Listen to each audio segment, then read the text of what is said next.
Rareware's final Nintendo home console hurrah, Starfox Adventures started life as the mythical dinosaur planet. And although it was merged with the existing Starfox IP, it managed to carry over not only that rare charm we all know and love, but tons and tons of mysteries. So we're diving in. Hop into your R-Wings and get ready to take off, because this is the Mysteries of Starfox Adventures.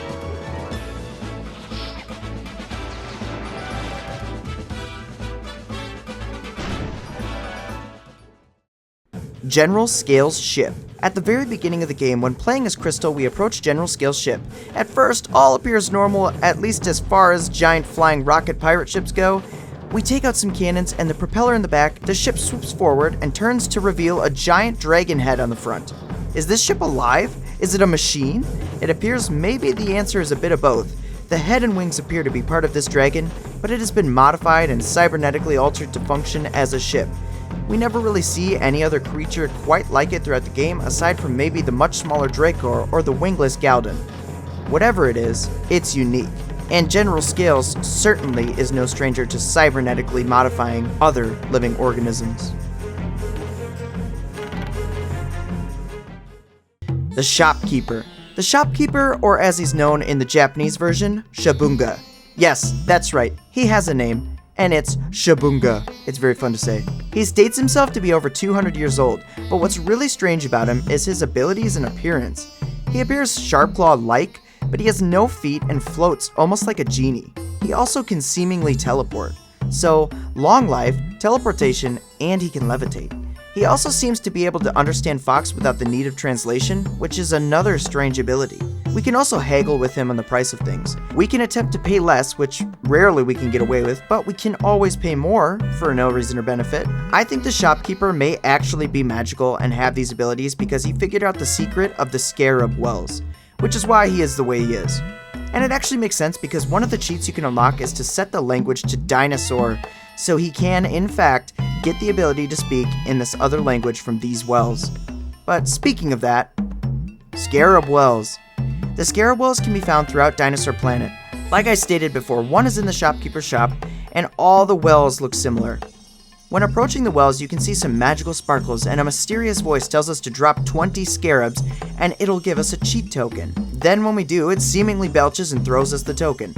Now, I'm all for a reward for giving whatever this mysterious creature is some scarabs to eat, but when we get the cheat token, we have to take it back to a specific well at the Warp Stone, which, by the way, when we throw in the token, it says cheat activated. Now, the Warp Stone has seemingly made this a game. Get the tokens and run through the maze and get a prize. Sometimes even things like messages from the future or loved ones. I think the Warp Stone and Shopkeeper are working in tandem here to keep this beast that lives in the well satiated. It must be some massive creature that lives underground. The Shopkeeper is acquiring scarabs any way he can to throw into the well, whether this is through his game or stealing goods to resell. The Warp Stone offers magical tokens for people who randomly discover a well and throw scarabs down to entice them to maybe do it again if they find another. They're desperate to keep something under lock and key, and I'm dying to know exactly what that is. Crystal Staff. Amongst all the main items and adventures, Crystal Staff certainly is one of the more mysterious. It has so many abilities and is very powerful. We know based on the telepathic message Fox receives from Crystal upon grabbing the staff that it is primarily a weapon. We know for a fact that at the beginning of the game, Crystal has her staff and seems experienced with it, so it implies she has had this staff for a while. She's stated to come to Dinosaur Planet answering the distress call while searching for answers, unless you're playing the Japanese version in which she's only responding to the distress call. But even if she had that weapon before she got to Dinosaur Planet, why are there these magical energy channeling areas that seem built for her staff to give it new abilities? You could argue that maybe her staff was simply absorbing magical energy from the planet, and anything that could do that could utilize this. But when Fox acquired the staff, it has no abilities aside from shielding and smacking. The first upgrade we acquire lets you fire projectiles, something her staff was able to do when she had it in her hands. I think maybe these abilities are something the staff had at all times, and it simply has been drained of power from falling and being stuck in the ground for who knows how long. Which is why the gems we find also fill up the energy for the staff. This staff is an interesting piece of technology that must be from the planet Serenia, Crystal's home. Perhaps this staff was given to her by her parents. Krazoa God? So it should come to no surprise that Andros is the villain of the Starfox story. He initiates Crystal into retrieving the first spirit and then uses her strange abilities to channel the spirit's power into him to revive himself. It is also revealed that he is controlling General Scales, but my question is how? At the end of 64, he was a giant brain and we destroyed him, so he himself must have been a spirit here, a literal ghost. So Ghost Andros was floating around and still attempting to take over things the same way he did before? Now look back for a minute, to when we first encounter the Krazoa god by Moon Mountain Pass. It's unclear if this is the Krazoa Crystal freed, or if this is in fact Andros. It does state to be the Krazoa she freed, but I'm actually leaning toward it being Andros since, you know, it sort of lies and tells us Crystal will be saved, but to be fair, she sort of was. But if this is Andros, somehow he's able to morph his own appearance even as a spirit and trick Fox. I wonder how the power of the Krazoa works in reviving Andros though, since I don't think he had a body anymore. It somehow just makes one for him. Man, even after he lost, he still tries to chase his dream. I respect that. Tricky's Ball. Everyone knows that if you acquire Tricky's Ball from the shop, Tricky will randomly say, "Let's play!" And if you do it enough times, he'll change color. There's been a lot of speculation online if this in fact makes him stronger or allows him to use less grub tubs for a specific action. And the answer was so difficult to find because everyone says a different thing. Some say it does, some say it doesn't. But it doesn't seem true. I tried Tricky in a few different variants and the flame command. Here he is pre-color change. Here he is green.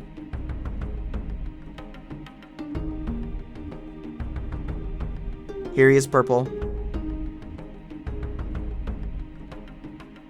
The color change really didn't seem to affect anything. His grub tub use was the same. I did notice, however, that certain things don't use as many grub tubs, which may be the confusion. Like, for example, when I use flame on an enemy, it uses half a grub tub, but when I use the flame command on something else to burn it, it uses a whole one. That could be the discrepancy. But the color just seems to be a preference and fun little thing you can do if you take the time to do it. Bofam Dad. These creatures are small Furby-like beings. They look cute, they hop around, and oh, they have the ability to revive someone on the brink of death. Wait, I'm sorry, what? Do these creatures have a limit to their ability? Something I'd like to point out, when the Earthwalker Queen is sick, we get her white grub tubs. But why don't we just give her a Bofam Dad? I think maybe these don't affect dinosaurs, as Dinosaur Planet seems to be a world where magic doesn't always work on them. Take for instance the Warp Stone not being able to warp Tricky. He says he can't warp dinosaurs. So maybe these Bofam Dads can only affect creatures the magic of the planet works on. I like to think that the Bofam Dads actually get their magical properties by the only other thing in the game we see revive people in a similar way, the alpine roots. Similar to how we find the roots in the ground, we also find the Bofam Dads in the ground mostly. I think their diet consists of this magical-like root that enhances strength and vitality, so they themselves possess the same quality, which is why they're forever bouncing because they're hopped up on those roots. Now we know where they get their power. The real question is, do Fox and Crystal actually eat these creatures? Enemies in space. Star Fox is no stranger to epic space battles, but usually there is a purpose to them. Fighting Andros' forces typically. But in adventures you have to bring these mysterious world force fields down to land on each section of the world by collecting gold rings. That's all fine and dandy, but why are there enemy ships here? The mines I can understand, maybe they're a defense, but Dinosaur Planet seemingly doesn't have any ships or air force. The shield is the defense. And even though Andros is the endgame enemy, he doesn't have supporting forces in this game, which is why he relies on manipulating General Scales and Fox to do what he needs. I legitimately think Fox is casually fighting off a small invading enemy force as he's trying to complete his main objectives. They must sense that the planet is weakened, so they're trying to take over. And to that I'd say, mission accomplished. General Scales and the Sharp Claw. General Scales is hyped up to be the big bad of the game, only to have Andros be shoehorned in and replace him as the big bad. But my question is, why does he listen to Andros? It seems General Scales has a Krazoa spirit in him, and wasn't even aware of Andros' manipulation, if Andros in fact even manipulated him. Then Andros orders him to give Fox the spirit, and he does. Is it because the other Sharp Claw that are behind him threaten him? But why do they listen to Andros then? It seems like they dislike General Scales. Maybe liberation is all they really wanted. It does say in the manual that he was their self-appointed leader. I guess this was a way of mutiny. Perhaps they weren't there for Andros, but to support Fox, which is why at the end they're all cheering for him. I wonder what they did with General Scales in the end. Did they imprison him on his own Dragon Rock or his ship? He was known to experiment on others and cybernetically alter them. Perhaps he started doing this with his own people, and enough was enough. Pizza boxes. Okay, it really bothered me on the Great Fox. It is littered with pizza boxes. It didn't bother me because it was messy, but because how do the Starfox team get so many pizzas if they're always flying through the galaxy? All of the boxes look the same, indicating it's one brand. Do they have a chain throughout the Lilat system? Perhaps they just stock up on Corneria and they freeze it or something and reheat? But seriously, only pizzas?